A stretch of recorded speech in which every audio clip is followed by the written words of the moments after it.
Olá, seja bem-vindo a mais um videocast da plataforma Vet News. Hoje entrevistamos Gustavo Nogueira, médico veterinário e professor universitário de medicina veterinária na Uninove, em São Paulo. Também conversamos com Diego Silva Mendes, que é publicitário, estudante do 5º ano de medicina veterinária, também em São Paulo, na Universidade Cruzeiro do Sul. Diego também é presidente do centro acadêmico lá da Cruzeiro do Sul, do Centro do Curso de Medicina Veterinária e membro da Sociedade Brasileira de Geriatria Veterinária.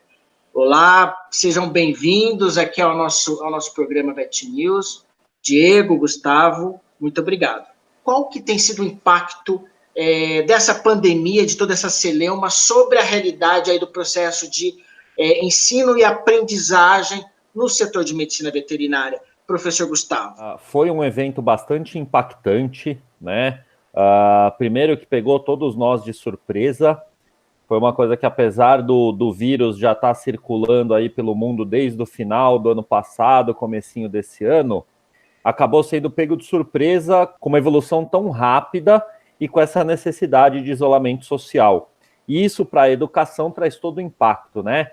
Então, na universidade onde eu dou aula, na Uninove, a gente passou um período de mais ou menos 2 semanas de trabalho pesado em conjunto com o pessoal do TI para a gente montar uma plataforma que nos permitiu ser possível continuar o processo de ensino e aprendizagem, para que os alunos não perdessem o semestre.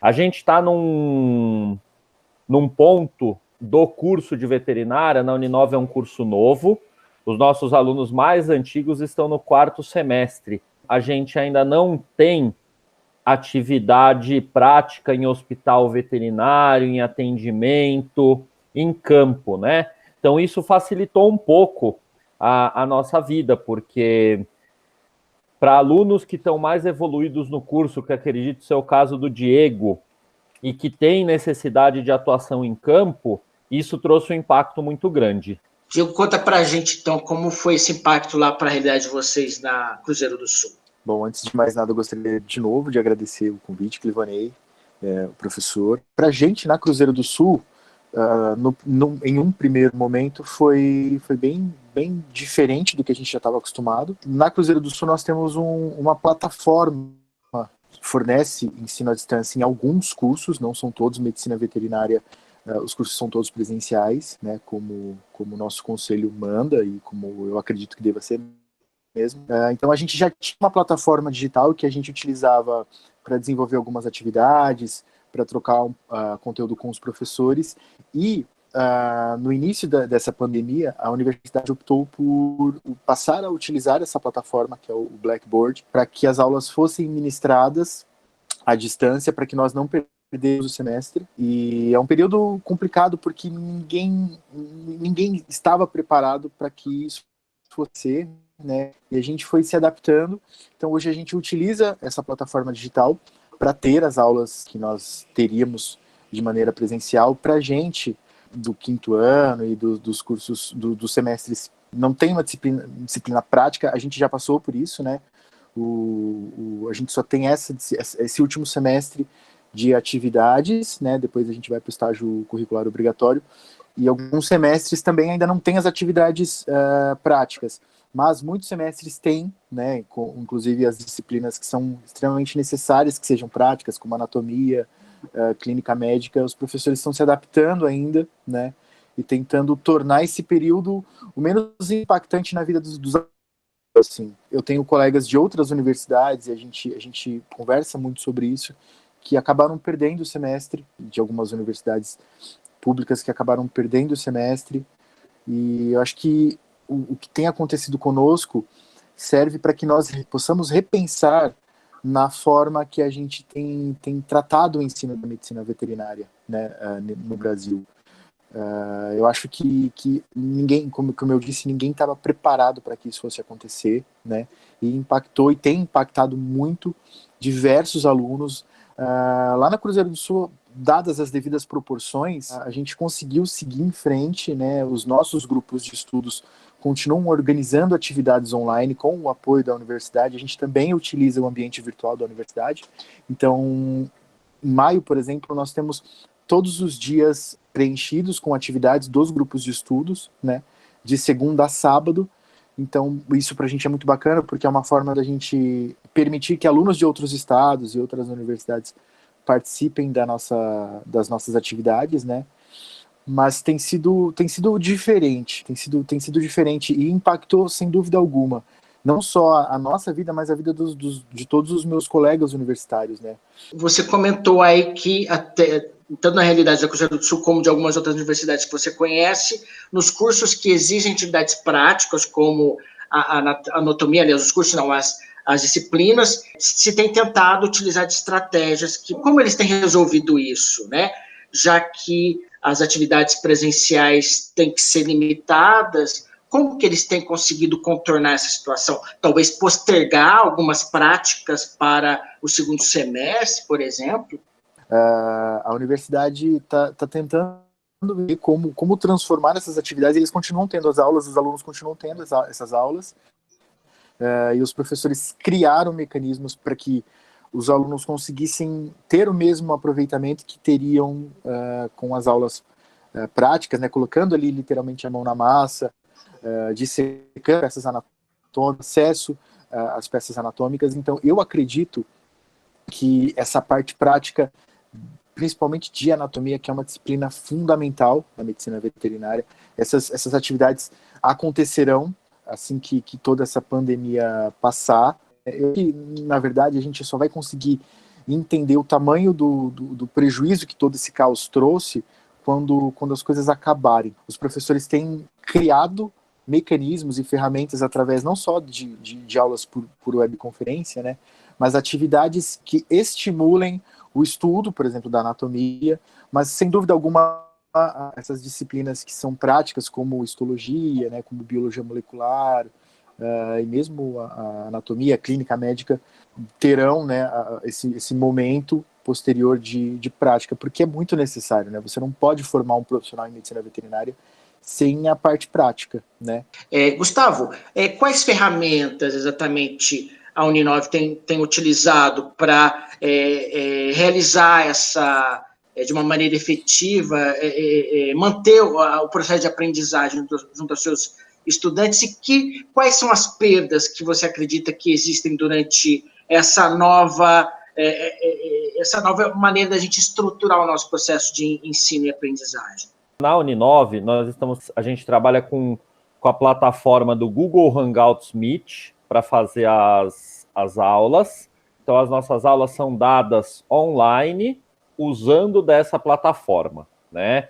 Então, aqui na plataforma, a gente tem como compartilhar na tela com os alunos os slides que a gente já tem preparados, a gente tem como compartilhar a imagem, a gente tem feito uso de uma ferramenta muito importante, que ela é simples até, ela é dada pelo próprio sistema operacional do computador, que é uma lousa online. Então, eu sou um professor que uso muito lousa, e uma das coisas que me deixou preocupado quando a gente veio para o online foi como é que eu vou desenhar para os meus alunos. Então, a gente tem como compartilhar na tela essa lousa online.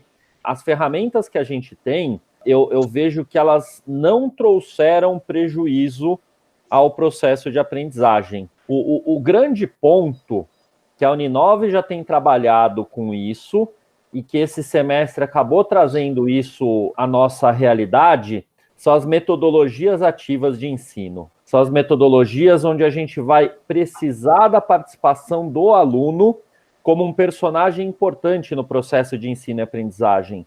Então, nesse caso, quando a gente vai dar uma aula, antes da aula a gente já passa material para os alunos estudarem, para eles estarem familiarizados com o tema que a gente vai estudar na aula. E o que a gente, como professor, e os alunos temos percebido é que realmente essas metodologias, onde o aluno participa mais do processo, elas trazem um ganho de aprendizagem muito grande. Esse uso de metodologias ativas, que a Uninove já trabalha há bastante tempo, ele acabou sendo principalmente muito necessário por parte dos alunos. Os alunos perceberam a importância deles participarem do processo. Eles precisam se engajar realmente nessa nova forma de ensino, né? Aí na Cruzeiro do Sul isso tem acontecido, Diego? a galera realmente abraçou essa nova proposta, até porque não tem outra solução, né? E eles têm participado aí ativamente dessa nova proposta de ensino?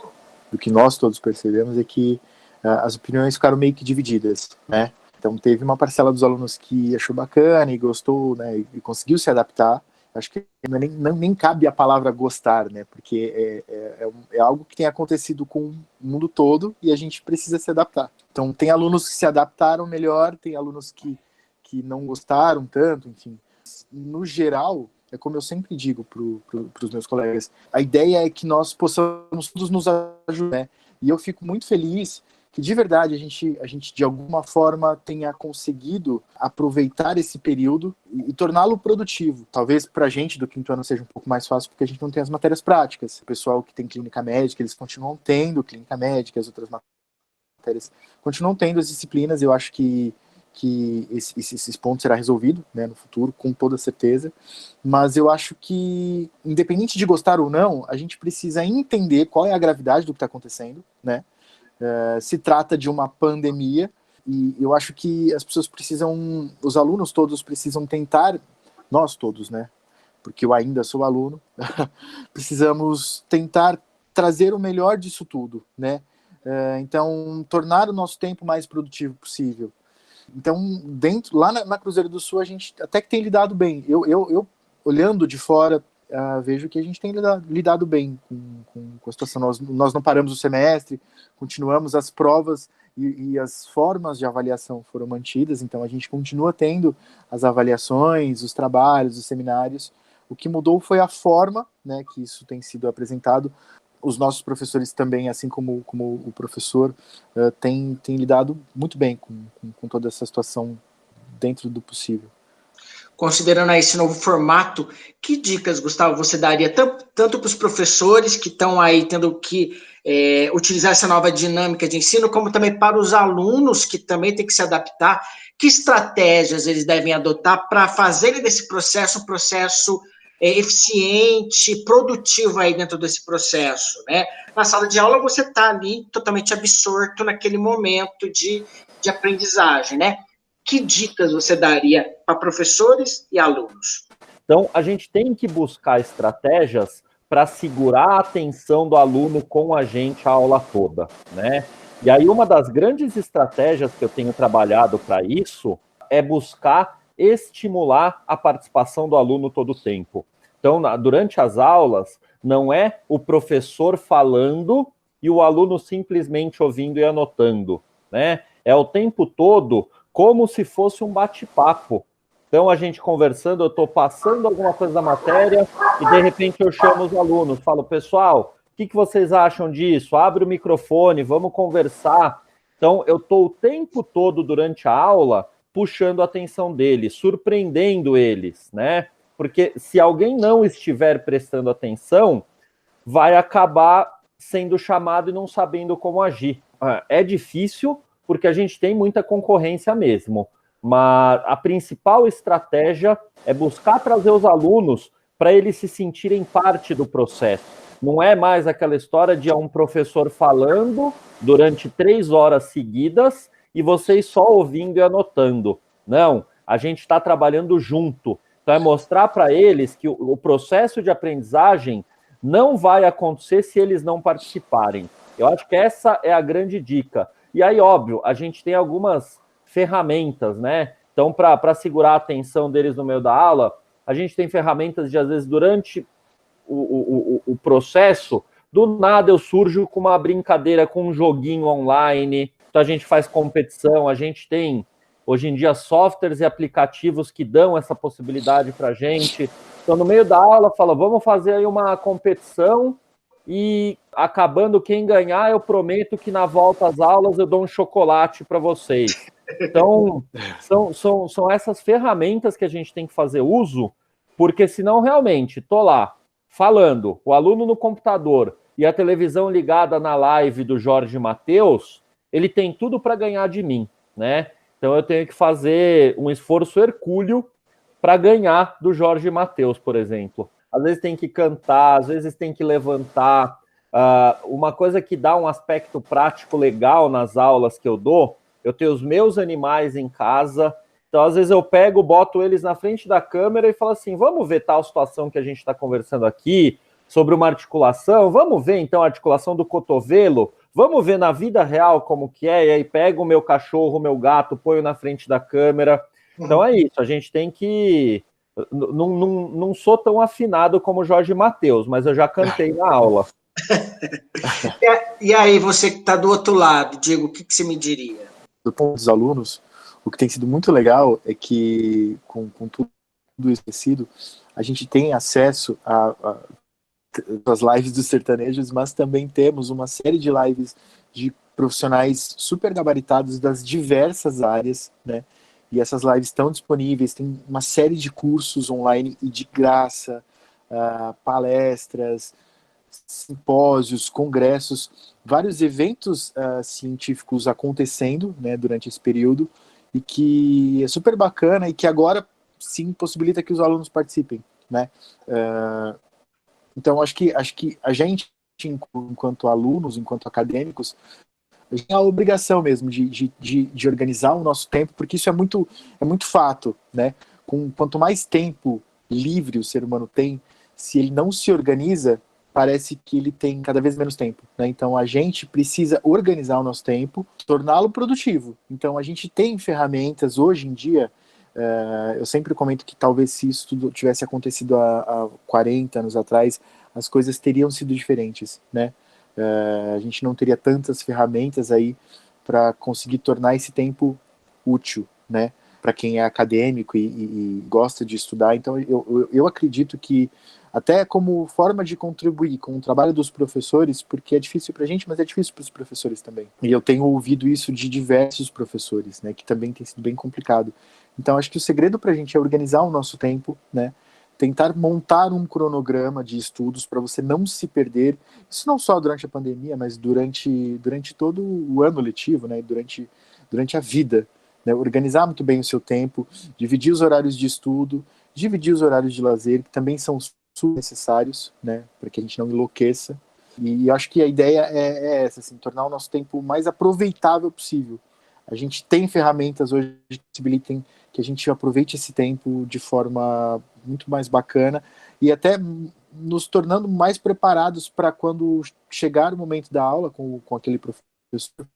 Muitos professores realmente tornam acessíveis esses materiais que eles utilizam durante as aulas de forma prévia. Então a gente já começa a atividade, já começa a aula com esse material em mãos. Então é bacana a gente ler antes, estarmos inteirados daquele assunto para que a gente também ajude o professor e juntos tornemos a aula um momento bacana para os dois, né? A gente tem o lado de estar mais confortável porque estamos em casa, mas é importante a gente não se perder quanto a isso, né? A gente estabelecer horários, metas de entrega, né, das atividades e isso vai nos ajudar para a vida, né? Não só mas para a vida. Gustavo, você acredita que esse episódio que está acontecendo com a gente vai abrir, criar novas oportunidades? Por exemplo, a gente tem aí na questão da saúde humana, tivemos a possibilidade de usar a telemedicina, afinal, nas práticas da saúde humana, né? Você acredita que tende a fortalecer aí o processo de incorporação da telemedicina também na realidade da medicina veterinária, ou a gente tende a passar a usar outras técnicas também tecnológicas também nesse processo de ensino e também no nosso dia a dia como profissional, como veterinário? Com relação ao ensino, essa fase foi muito importante, pois ela nos obrigou a correr atrás de tecnologias que às vezes existem, estavam nas nossas mãos, mas a gente não usava às vezes por falta de estímulo mesmo. Fala, poxa, eu já tenho lá minha sala de aula,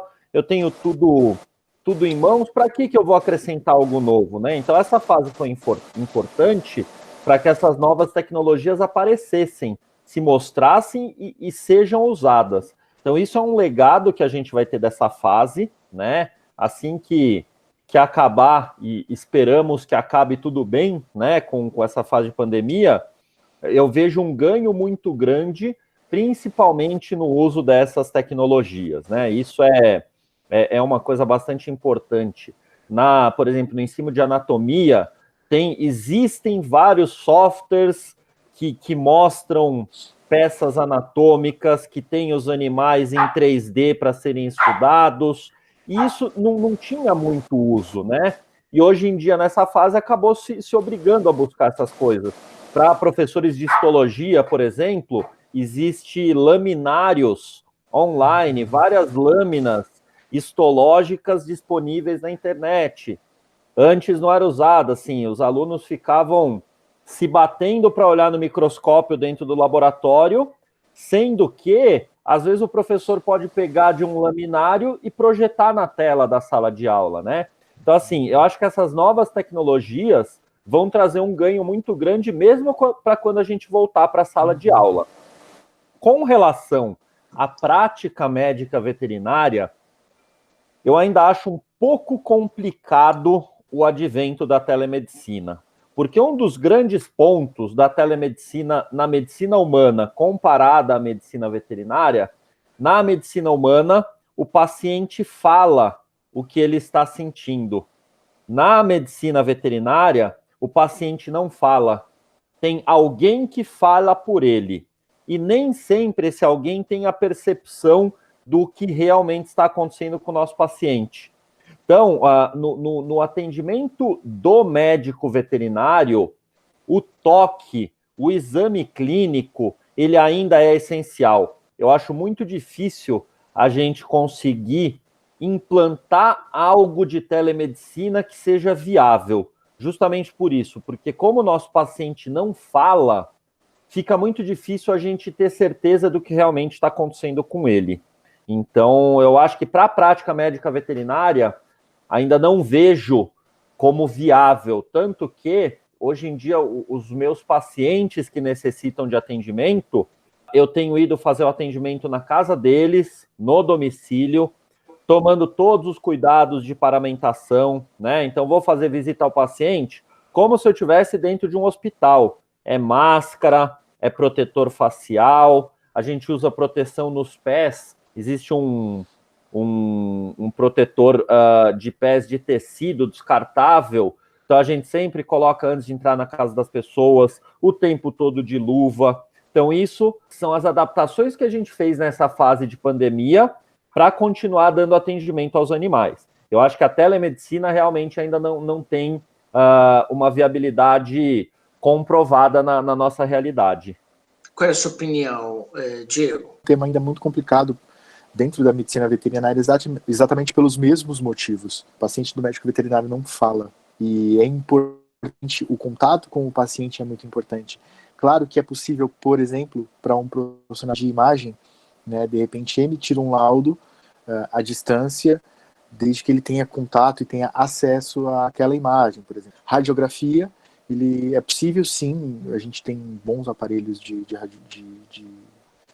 aparelhos radiográficos, né, que trabalham com uma boa qualidade de resolução de imagem, então é possível sim que esse profissional de imagem, por exemplo, laude, né, mas o ultrassom não, o ultrassom, né, é um aparelho dependente do seu operador, então já não seria possível.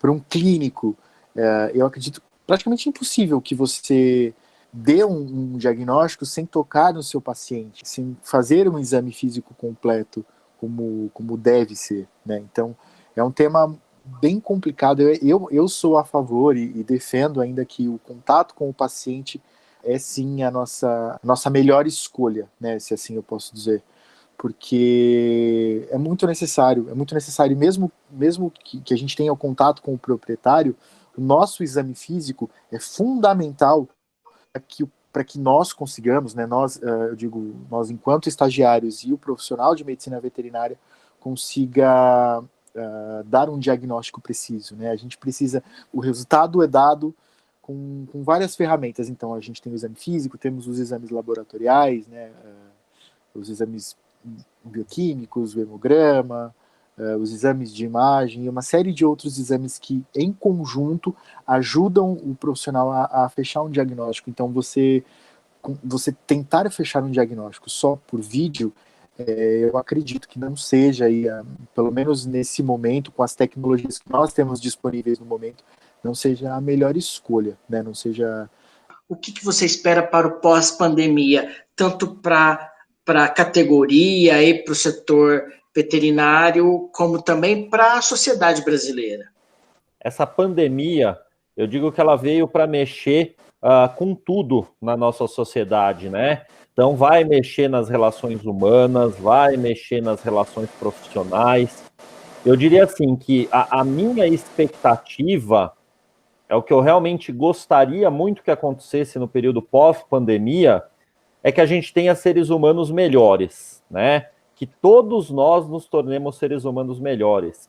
E melhores em todos os aspectos, né? Aspecto de relações pessoais. Hoje em dia é uma coisa que a gente tem visto muito acontecer, são as pessoas se preocupando com as outras pessoas. Então, saber se os outros estão bem, saber se precisam de ajuda. Eu acho que se realmente ocorrer uma pequena mudança no comportamento do ser humano nas suas relações pessoais, a gente pode dizer que essa pandemia trouxe algo de positivo. Fora isso, obviamente, nas relações profissionais, foi o que eu falei para vocês. Eu acredito que essa pandemia nos trouxe a busca de mais acesso por informação e tecnologia, e isso eu te digo que eu já vejo como certo, como uma melhora, tanto nas relações acadêmicas como profissionais. Nós já temos muitas tecnologias que não eram usadas antes e que tenho certeza que já estão na nossa rotina e estarão na rotina pós-pandemia. Eu sou uma pessoa que sempre busco ver o lado positivo das coisas. Obviamente, essa pandemia está trazendo tragédias, morte de muita gente, destruição de famílias, de empregos, mas se a gente conseguir passar por essa fase com tranquilidade, tentando sempre pegar o melhor da situação, com certeza a gente vai estar num mundo como pessoas melhores e vivendo num mundo melhor. O que você espera?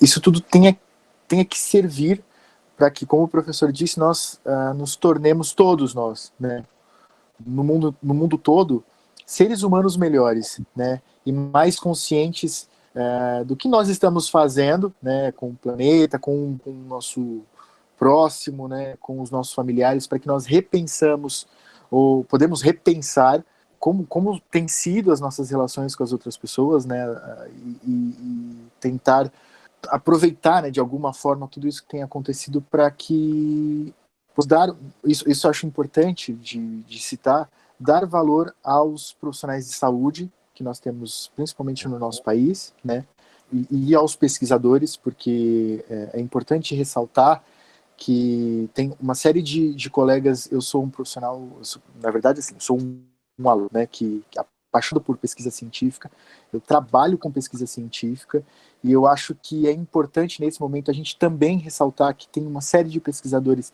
que ficam meio que no backstage trabalhando incansavelmente para que, não só aqui no nosso país, mas em todos os outros países, uma possibilidade de tratamento, uma possível vacina, né? Então, que a gente utilize esse tempo para repensar sobre a valorização desses profissionais, né, dos meus colegas pesquisadores, dos profissionais em geral, né, os profissionais da saúde em geral, e para que todos entendam que nós precisamos do outro, e a área da saúde é muito vasta e é importante a gente apoiar o trabalho do outro, né?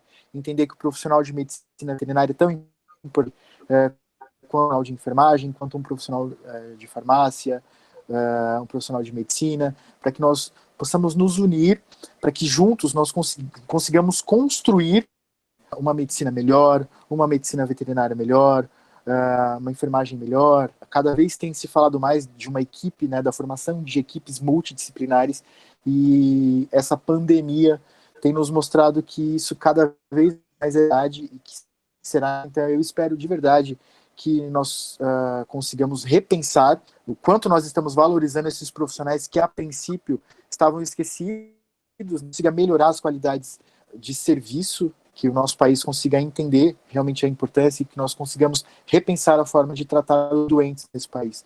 Agradeço muito a atenção de vocês, esse nosso bate-papo, nesse nosso videocast da plataforma Vet News.